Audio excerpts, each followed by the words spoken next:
Reels वाली बहू। प्रज्ञा को रील्स बनाने का बड़ा ही क्रेज है और वो दिन भर रील्स बनाती रहती है। खाते पीते घूमते फिरते घर में कॉलेज में रील्स बनाने के कारण प्रज्ञा पूरे कॉलेज में हाईलाइटेड है। जहां उसकी रील्स सभी को पसंद आते हैं, वहीं मनीषा चिंता में डूबी रहती है। एक रोज जब खाते हुए प्रज्ञा रील्स बना रही होती है, तब मनीषा कहती है, एक मिनट भी चैन नहीं है इस लड़की को।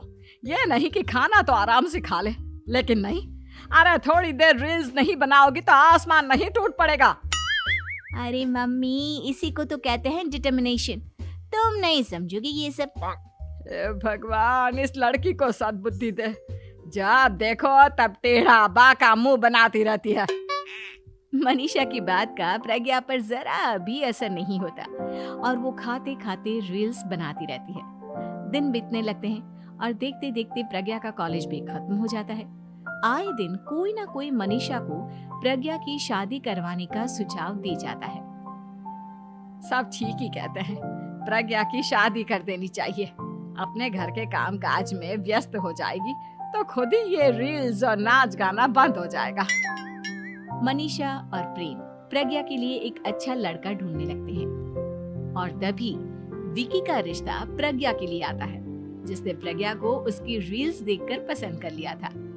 अगले दिन विकी अपने माता पिता के साथ प्रज्ञा के घर पहुंच जाता है और प्रज्ञा साड़ी पहने हाथों में चाय की ट्रे लिए उनके सामने आती है। जब विकी को पसंद है तो हमें भी बहू पसंद है। बहन जी, आप बारात की तैयारी कीजिए। एक बार लड़का लड़की अकेले में बात कर ले तो अच्छा रहेगा। हाँ हाँ, क्यों नहीं। मनीषा विकी को प्रज्ञा के कमरे में भेजती है, जहां प्रज्ञा पहले से ही रील्स बना रही होती है। तभी विकी कहता है, आ गए आपके साजन जी।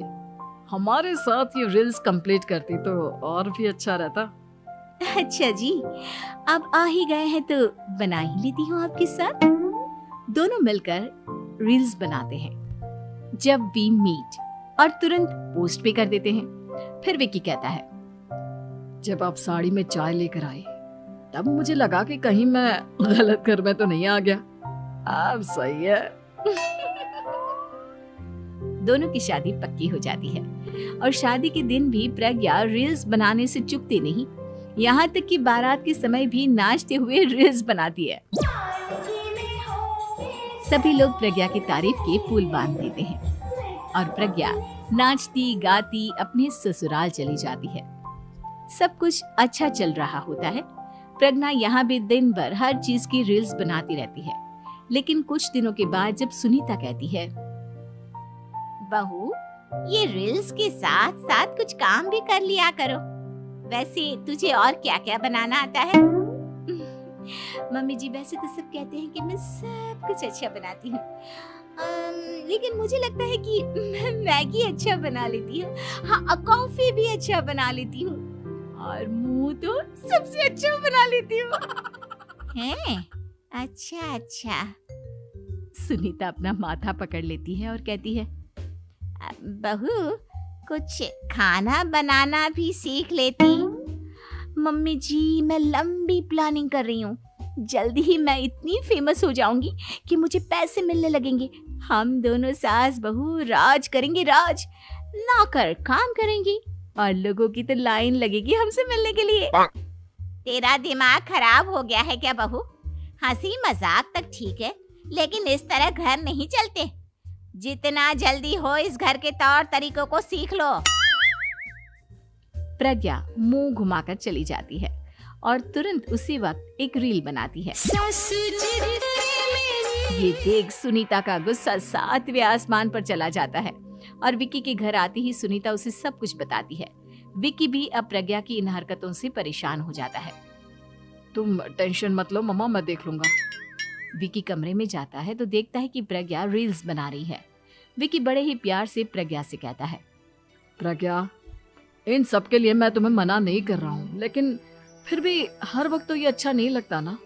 समझने की कोशिश करो, मुझे भी तुम्हारा थोड़ा वक्त चाहिए। मैं जब ऑफिस से आता हूँ तो मुझे समय देने की जगह इसी में लगे रहते हो। तुम ज्यादा ही सोच रहे हो। तुम भी मेरे साथ रील्स बनाओ ना, तुम्हें भी बहुत अच्छा लगेगा। तुम्हें इज्जत से कोई बात समझ में नहीं आती क्या? दिमाग खराब हो गया है तुम्हारा इस चकाचौंध से। अगर तुमने अपना रवैया नहीं बदला तो मैं तुमसे दूर चला जाऊंगा। तुम ही रिश्ता लेकर आए थे, मुझे लड़कों की कमी नहीं थी और ना आज है। विकी दरवाजा पटककर चला जाता है। धीरे धीरे विकी प्रज्ञा से दूर होता जाता है। एक रोज मनीषा प्रज्ञा के ससुराल उससे मिलने जाती है। तब सुनीता उससे कहती है, बहन जी, अब आई हैं तो कुछ दिन यहाँ रहकर जाइएगा, आप ही का घर है। हाँ मम्मी, बहुत दिन हो गए तुम्हारे साथ एक भी रील नहीं बनाई मैंने। प्रज्ञा तुरंत अपने फोन में रील्स ऑन कर लेती है। ये सब मुझसे नहीं होता। तेरा ये भूत अभी तक नहीं उतरा क्या? बहन जी, आप कुछ कहती नहीं क्या इसे? जब आप ही कुछ नहीं कर पाई तो मैं कर ही क्या सकती हूँ। सास तो वैसी ही बदनाम है। शाम को घर की लाइट चली जाती है और मनीषा प्रज्ञा से कहती है, मेरे घुटनों में बहुत दर्द हो रहा है, तू लाइट का कुछ इंतजाम करना बेटा। अच्छा, कैंडल जला देती हूँ मम्मा। प्रज्ञा गाते हुए कैंडल जलाती है और खिड़की के पर्दे के पास रख देती है। मनीषा, जिसे बहुत दर्द हो रहा है, वो सो जाती है और प्रज्ञा हमेशा की तरह अपने रील्स में लग जाती है। उधर कैंडल की वजह से पर्दा आग पकड़ लेता है और मनीषा के कमरे में आग लग जाती है। बचाओ, कोई है, बचाओ। सभी भागते हैं और विकी कमरे की आग बुझाने में लग जाता है, लेकिन तब तक मनीषा आधी जल चुकी थी। मनीषा की हालत देख प्रज्ञा रोने लगती है। विकी मनीषा को तुरंत हॉस्पिटल ले जाता है और उसे एडमिट कराता है। विकी प्रज्ञा से कहता है, देख लिया ना, तुम्हारे इस नाच गाने की वजह से आज तुम्हारी माँ की जान जाते जाते रह गई। अब पता नहीं तुम और क्या चाहती हो। उधर डॉक्टर कहते हैं, इनकी हालत बहुत नाजुक है, आधे से ज्यादा जल चुकी है। प्रज्ञा रोती हुई मंदिर में जाती है और भगवान के आगे जाकर कहती है, भगवान, मेरी माँ को ठीक कर दो। मैं कसम खाती हूँ, हाथ से ये रील्स बनाना छोड़ दूंगी। बस मुझे मेरी माँ वापस मिल जाए। 2 दिन बीत जाते हैं और मनीषा खतरे से बाहर आ जाती है। पेशेंट अब ठीक है, आप लोग उनसे मिल सकते हो। सब कोई मनीषा से मिलता है और प्रज्ञा सबके सामने अपना फोन तोड़ देती है। मुझे माफ कर दो मम्मा, मैंने तुम लोगों की बातों को नजरअंदाज किया।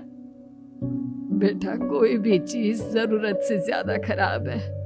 मैंने तुम्हें रील्स बनाने से कभी मना नहीं किया, लेकिन हर वक्त एक ही चीज तो सही नहीं है। मैं समझ गई हूँ मम्मा, आई एम सॉरी।